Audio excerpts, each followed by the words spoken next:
Hi guys, and welcome back to the channel. So today what I'm going to be making is, oh sorry, I've just kicked the dog ball. What I'm going to be making is, it's going to be a tikka masala, but it's not going to be, you know, your bright red creamy coconutty one that you get from the Indian takeaway. This is, I'm going to call it pub grub, because this recipe here I actually got from a local pub.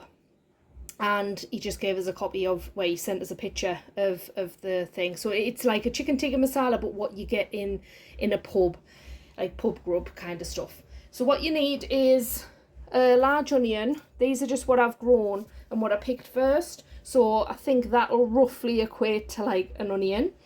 5 garlic cloves. But again, this is what I've grown, and there's a couple of little dodgy ones there. So I'm just going to bang them in as well, just to use them. Some mango chutney, and if anybody hasn't, if you like mango chutney, try the Home Bargains, the one that's in there, that's like slightly spicier one, really nice. Tomato puree, just a couple of, I don't know why I've got two open, but there you go. We're going to have some turmeric, garam masala, and I need some more of that. Chili flakes, but I've only got Kashmiri chili powder, and I've got a big jar of this in the pantry, so I need to top this up. But I'm using Kashmiri chili powder. It also calls for a couple of fresh chilies in there as well, but anybody that knows me knows that my spice tolerance isn't really high, so I'm not going to add any fresh ones in. But if you want to, and you want to do this dish, crack on and put the fresh ones in as well. Ground ginger, paprika, and some ground cumin. Oh, and there's a couple of tinned tomatoes as well. I've lost my tinned tomatoes. How can you lose tinned tomatoes? God. Found them. They were just next to the onions in the pantry. So a couple of tins of chopped tomatoes. I am going to blitz them so that they're smooth, so that they're nice and smooth. So yeah, so the first thing I'm going to do is I'm going to chop my onions up, sort my garlic out, and weigh all of my spices out. Now I do watch another channel that does curries and things like that, and I know they'll be watching with a beady eye. This is not an authentic curry, and it might even be a one that they do in the pub where he works, so it might even be something similar to this, because like I say, this is a pub recipe from, it's actually a friend's business, so, and we've been down there a few times, and Carl's often got the tikka masala, you know, you get it with the rice, the naan and all that carry on, so it's definitely not authentic, you know, it's nothing like a takeaway, but it is quite nice actually. So yeah, and the added mango chutney in there as well, that's a nice addition as well. So yeah, so I'll get cracking with this. So my son has been away to Sweden, so he's been to visit his friends. That's the first time he's been out of the country on his own. I dropped him off at Durham railway station. He got the train up to Edinburgh from Durham. Then I paid for a taxi from Edinburgh, Waverley, I think it's called, to the airport. He could have got the tram, I think, which would have been maybe a little bit of, God, can't even speak. It might have been a bit cheaper to get the tram, but with it being his first time and then like in a brand new place and stuff, I just said just get a taxi, and then I know that you're going to be arriving at the airport for your flight on time, and yeah, nothing's gonna go wrong, so to speak. So yeah, so he arrived at the airport, and then he flew out from Edinburgh. The reason why he had to go from Edinburgh is because he could have went from a couple of other places in the country. I think Leeds was one, and possibly, I don't know if it was Bradford or something like that, unless that is Leeds, Bradford, I don't know. Anyway, there was a couple of different places he could have went to. London was a definite no-no, and where was the other ones they weren't direct flights.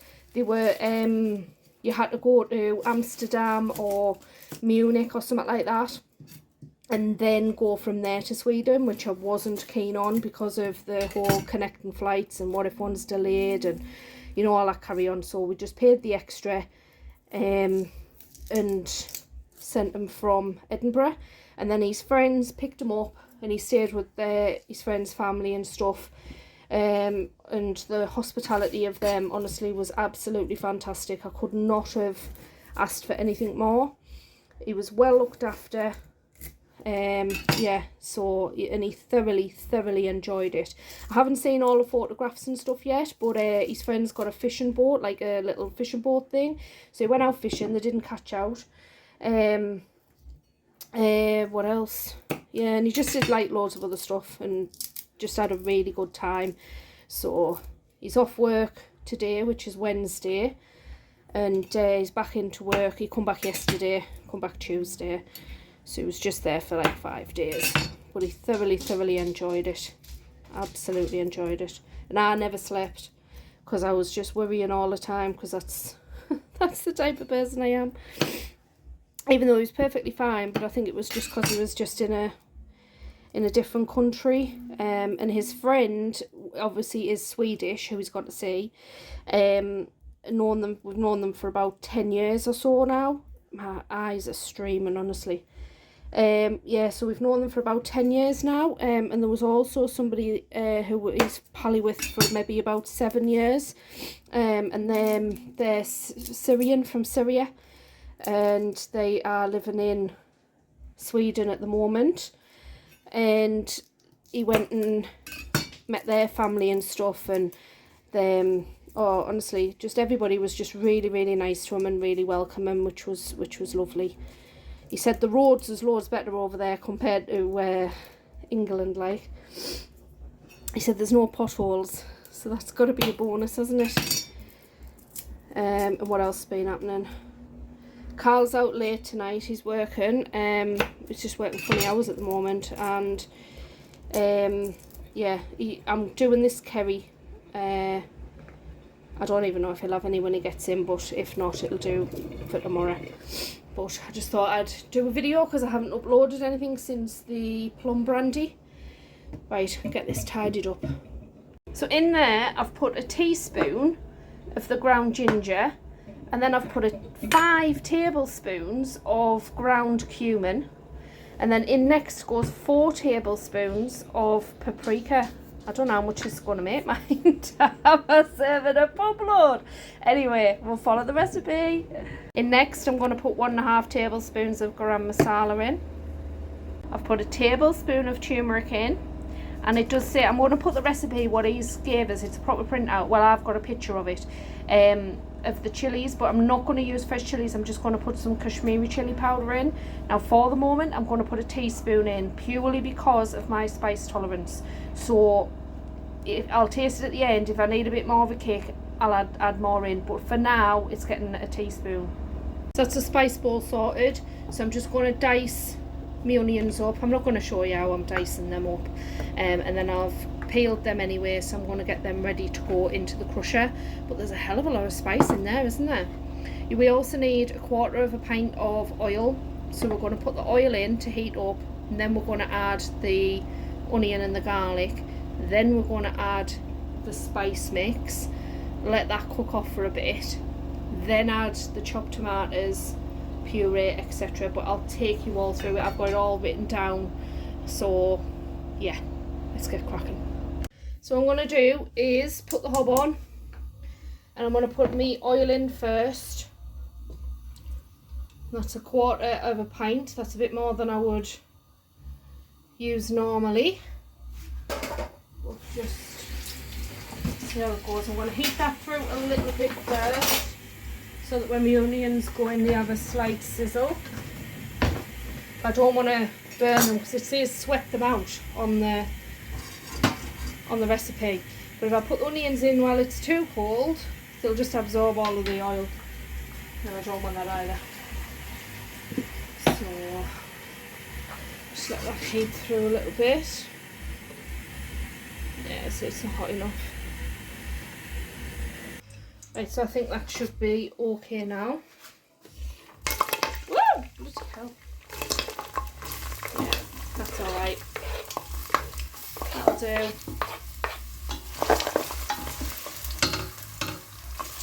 So I've got this just on a medium, low to medium heat, and I'm just going to sweat them out for 5 minutes or so.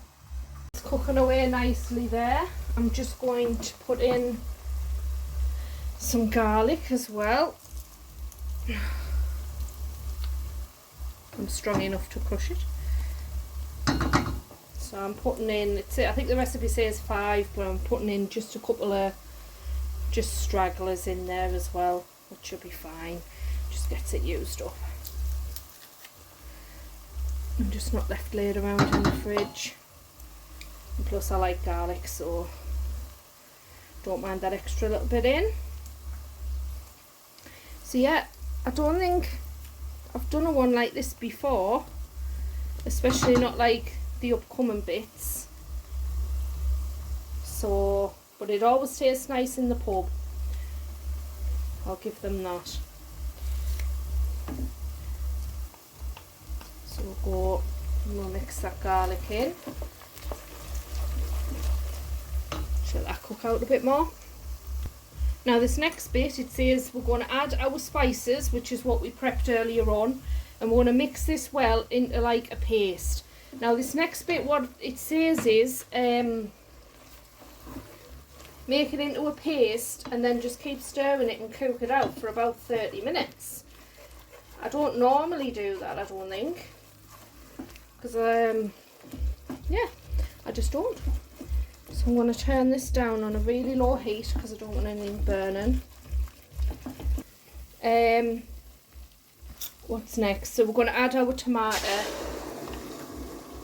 and then it says bring to the boil, and we're going to simmer for a bit. I think I'll have to read the proper instructions there on my phone. So there's all the spices in, and there's the tomato. This is a tin of chopped tomatoes, and I've just blitzed it. So I'm just hoping that one, I've cooked the spice enough, or two, I haven't overcooked the spices. I just think 30 minutes is a little bit overkill, to be honest, but that's the recipe they use, and the curry's quite nice in the pub, you know, so fingers crossed this one turns out alright. So we'll bring that to the boil. This is bubbling a bit, so I'm going to say it's spitting all over, so I'm going to say it's what is it? It's bubbling. Right, so I'm going to add the mango chutney. So we're going to add a couple of tablespoons of that in. I like it, so I'm going to put that much in. Give that a stir. See, it's firing all over. And you don't add any water or anything in this. And then you add the tomato puree, which I would have thought you would have to have cooked the tomato puree out. But you may be going to do that because it's quite a bit of Tommy puree gone in there, like.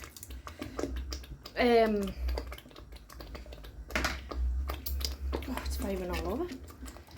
Right, so I'm going to do that. Then it says just leave it to simmer for about 40 minutes. So I'm going to put the lid on, stirring it occasionally, and let's see how, I might even put, you know, a teaspoon of sugar in case it's a bit acidic. Maybe even a little bit of salt, I don't know. I'll taste it after 40 minutes. So I'll set an alarm or reminder for 40 minutes time, and we'll just see how this turns out. See if we need to make any adjustments to the recipe. Now the full 40 minutes hasn't passed, okay, but it's on a very, very low simmer, and I have had a bit of a taste test, and it does taste like I just need to add a little bit of sugar, so I'm just going to put a teaspoon of sugar in there. It doesn't really look like what you get in the thing, but hey, hang on. I was really worried in case I'd burnt the spices, but there's no bitter aftertaste or anything, so I think I'm just getting away with it, but I don't think 30 minutes for the spices is correct. And I might add a tiny bit of water into here, just so I can simmer it a bit longer, and a bit sugar. So that's it there. It's got a little bit of water in, a little bit of sugar, and we'll just keep cooking it out. So I'm not going to lie, I have added a bit more mango chutney. So 40 minutes has passed. I've added a little bit more mango chutney. I've added a total of about 200ml of water. And I've added about 2 teaspoons of sugar, just to balance the flavours out a little bit. And then this is it. And I should have wore a full bloody bodysuit or boiler suit or whatever they're called, because it's honestly, it has spat all over the shop and I've got curry all over my top. So this is it here. So I'm just still going to leave it simmering down a little bit, because I have added the water in. I just wanted a little bit of a thicker sauce. But what I am going to do now is, because I'm only going to simmer it down for another sort of 10 minutes or so, I'm just going to add some peppers in. Now you will notice I haven't added any meat into here. So you can add chicken, you can add beef, you can add whatever meat you want in. You can have it as a sauce like this. You can have it as vegetarian. I'm just going to chuck some peppers in. My preference would have been green peppers, but I only have an orange or a yellow. So this is just an orange pepper going in. And that'll just have a little bit of crunch in there as well. And it'll just reduce down and thicken down a bit more.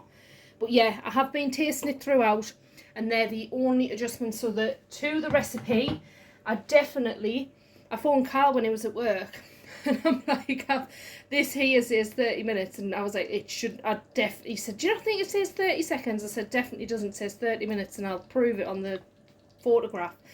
So anyway, he said, yeah, you've done the right thing by not cooking it for that amount of time. So yeah, so that's it there. I'm just going to get a ladle and I'll just show you it. Obviously this bowl it's clean, it's just had the spoon in that I've been.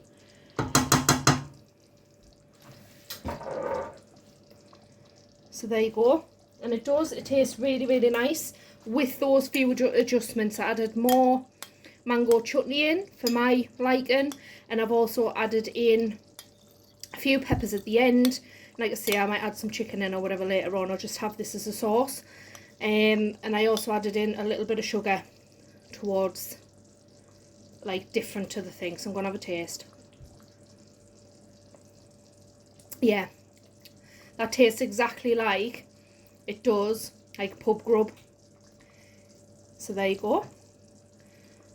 Tikka masala pub grub sauce. Curry sauce.